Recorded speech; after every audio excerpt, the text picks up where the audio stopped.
আসসালামু আলাইকুম ওয়া রাহমাতুল্লাহি ওয়া বারাকাতুহু। আলহামদুলিল্লাহি ওয়াহদাহু ওয়াসসালাতু ওয়াসসালামু আলা মান লা নাবিয়্যা বা'দাহু ওয়া আলা আলিহি ওয়া সাহবিহি ওয়া বারিক ওয়া সাল্লিম। আম্মা বা'দ, ফাআউযু বিল্লাহি মিনাশ শাইতানির রাজীম। বিসমিল্লাহির রহমানির রহিম। তাবারাকাল্লাযী বিয়াদিহিল মুলকু ওয়া হুয়া আলা কুল্লি শাইইন কাদির। সাদাকাল্লাহুল আযীম।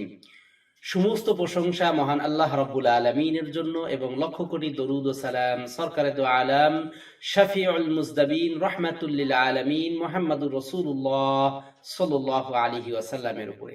আজকে আমরা জানব সূরা মুলকের ফজিলত সম্পর্কে। সূরা মুলকটি পবিত্র কালামুল্লাহ শরীফের 29 নম্বর পারার শুরুতে এবং কোরআনের সিরিয়ালের 67তম সূরা এটি। এই সূরার ভিতরে মহান আল্লাহ রাব্বুল আলামিন 30টি আয়াতে কারিমা নাজিল করেছেন। এই সূরাতে 2টি রুকু রয়েছে। এই সূরার ফজিলত সম্পর্কে আমরা যদি জানতে চাই তাহলে প্রথমেই যে জিনিসটা আমরা জানবো সেটা রাসূল পাক সাল্লাল্লাহু আলাইহি ওয়াসাল্লাম বলেন, ইন্না হাদিহিস সূরা, এটি এমন একটি সূরা, সূরাতুন আযীমাতুন, এটা সাধারণ কোনো সূরা নয়, এটা মহামান্বিত একটা সূরা। মানিআতুম মিন আযাবিল কবর, এই সূরা তেলাওয়াতকারীর কবরের আযাবকে আল্লাহ তাআলা মাফ করে দেন। শাফাআত লি সাহিবিহা, আরো বলা হয়েছে এই সূরাটি কিয়ামতের দিবসে মহান আল্লাহ রাব্বুল আলামিনের কাছে সুপারিশ করবেন। কত বড় সুন্দর একটা কথা! কোরআন আপনার জন্য সুপারিশ করবে। কোরআন যদি আপনার বিপক্ষে দাঁড়ায় তাহলে কিন্তু আপনার বাঁচার কোনো রাস্তা থাকবে না। পক্ষান্তরে কোরআন যদি আপনার সপক্ষে আল্লাহ রাব্বুল আলামিনের কাছে সুপারিশ করে তাহলে অবশ্যই সেটা গ্রহণ। রাসূল পাক সাল্লাল্লাহু আলাইহি ওয়াসাল্লাম আরো বলেন, খাসামাত আন সাহিবিহা, এই সূরার তিলাওয়াতকারীর জন্য আল্লাহর সাথে ডিবেট করবে। এই সূরা আল্লাহর সাথে তর্কে লিপ্ত হবে, আল্লাহর সাথে ঝগড়া করবে। হাত্তা আদখালাহুল্লাহুল জান্নাহ, যতক্ষণ পর্যন্ত আল্লাহ তাআলা এই সূরার তিলাওয়াতকারীকে জান্নাতে প্রবেশ না করাবেন ততক্ষণ পর্যন্ত আল্লাহর সাথে এই সূরা তর্ক বিতর্ক করবে, বাক বিতণ্ডায় লিপ্ত থাকবে, অর্থাৎ আল্লাহর সাথে ঝগড়া করে এই বান্দাকে জান্নাতে প্রবেশ করাবে। সুবহানাল্লাহ সুবহানাল্লাহি বিহামদিহি। রাসূলুল্লাহ সাল্লাল্লাহু আলাইহি ওয়াসাল্লাম বলেন, মান ক্বারাআ ফি লাইলাতিন ফাকাদ আকসারা ওয়া আতওয়াবা, যে ব্যক্তি রাত্রিকালীন সময়ে এই সূরা তিলাওয়াত করবে ওই রাতটাকে তিলাওয়াতকারীর জন্য আল্লাহ রাব্বুল আলামিন পুরা রজনী বরকতময় করে দিবেন। সুবহানাল্লাহ সুবহানাল্লাহি বিহামদিহি। কবরের আযাব মাফ হয়ে যাবে। এই সূরা কিয়ামতের দিবসে শাফাআত করবে, আল্লাহর সাথে ডিবেট করবে, আল্লাহর সাথে তর্কে লিপ্ত হবে। হাত্তা আদখালাহুল্লাহুল জান্নাহ, যতক্ষণ পর্যন্ত এই তিলাওয়াতকারীকে জান্নাতে প্রবেশ না করাবে ততক্ষণ পর্যন্ত আল্লাহর সাথে তর্কে লিপ্ত থাকবে। রাসূল পাক সাল্লাল্লাহু আলাইহি ওয়াসাল্লাম আরজি করেছেন, আমাদের কাছে আরজ করেছেন যে আমার ইচ্ছা যে আমার সকল উম্মতি যেন এই সূরাটা দিলের ভিতরে গেঁথে রাখে। এই 30টি আয়াত আমার প্রত্যেক উম্মতের অন্তরে যেন গাঁথা থাকে, এটা রাসূল পাক সাল্লাল্লাহু আলাইহি ওয়াসাল্লাম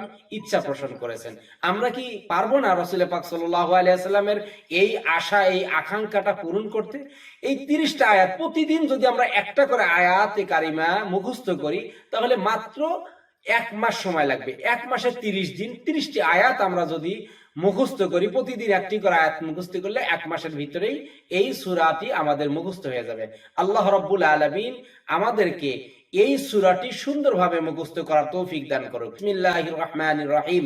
তাবারাকাল্লাযী বিয়াদিহিল মুলক, পবিত্র সেই সত্তা, মহিমায় আল্লাহ তাআলা, যার হাতে গোটা রাজত্ব। ওয়া হুয়া আলা কুল্লি শাইইন কাদির, তিনি সব ক্ষমতার অধিকারী, সবচেয়ে শক্তিমান। তুইজ্জু মান তাশা ওয়া তুযিল্লু মান তাশা বিয়াদিকাল খায়র ইন্নাকা আলা কুল্লি শাইইন কাদির, যাকে ইচ্ছা তিনি সম্মান দান করেন, যাকে ইচ্ছা তাকে তিনি লাঞ্ছিত করেন। আল্লাহ রাব্বুল আলামিন এই সূরার 2 নম্বর আয়াতে কারিমার ভিতরে বলতেছেন, আল্লাযী খালাকাল মাউতা ওয়াল হায়াতা লিয়াবলুয়াকুম আইয়ুকুম আহসানু আমালা, তিনি সেই সত্তা যিনি আগে মৃত্যু সৃষ্টি করেছেন, এরপরে হায়াত। মৃত্যুকে আল্লাহ রাব্বুল আলামিন সৃষ্টি করেছেন, তারপরে হায়াত সৃষ্টি করেছেন। কেন? লিয়াবলুয়াকুম, যেন তিনি তোমাদেরকে পরীক্ষা করতে পারেন।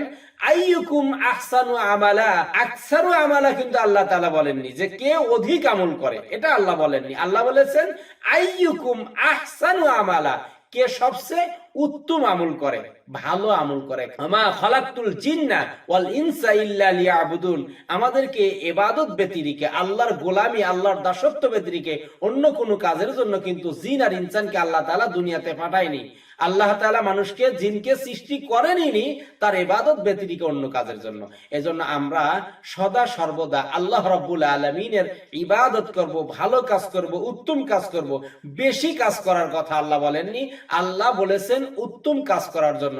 আল্লাহ রাব্বুল আলামিন আমাকে সহ আপনাদের সকলকেই ভালো আমল করার তৌফিক দান করেন এবং এই সূরাটির যেই ফজিলতগুলো বর্ণনা করলাম, এই ফজিলতগুলো সুন্দরভাবে জেনে তার উপরে মানার তৌফিক দান করেন। আমিন। ওয়া আখির দাওয়ানা আনিল হামদুলিল্লাহি রাব্বিল আলামিন।